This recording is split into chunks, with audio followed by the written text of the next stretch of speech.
When I won my ADCC title, I remember feeling the exact same way.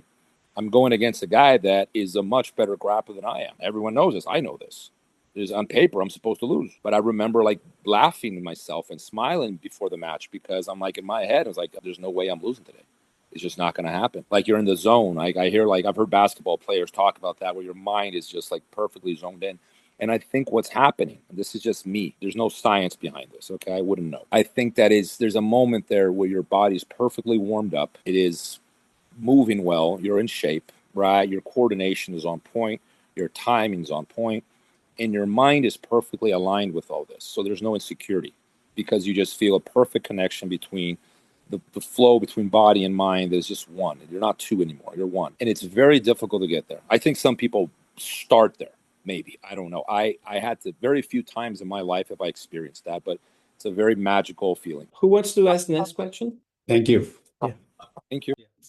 Hey, Robert. I was wondering, in the course of your career going from a beginner to one of the best in the world, did your approach to practice or kind of your view of your own improvement change over time? Oh, yeah. My methodology or like just something, my general view on how to get better? I guess your view of getting better over time, like how did you kind of, I guess like, once you kind of cleared that beginner hump and you were already one of the best in the world, did you feel like you stalled? Did you feel like you were still getting better every day? It's a very good question. People plateau. I normally say the white belt is on a vertical learning curve. It's vertical because everything is a lesson. There's no thing that, a white belt doesn't need to learn. He knows nothing. Everything is a lesson. But at some point, when you're not challenged, you start to plateau. The thing is, once you start getting ranks, and this is a problem with ranks, is now you have to uphold that prestige. And I'm guilty of this. I'm better than anyone in this regard. But all of a sudden, you don't want to lose to people who are under you. And then you start sheltering yourself and you start leaning on your comfort zone.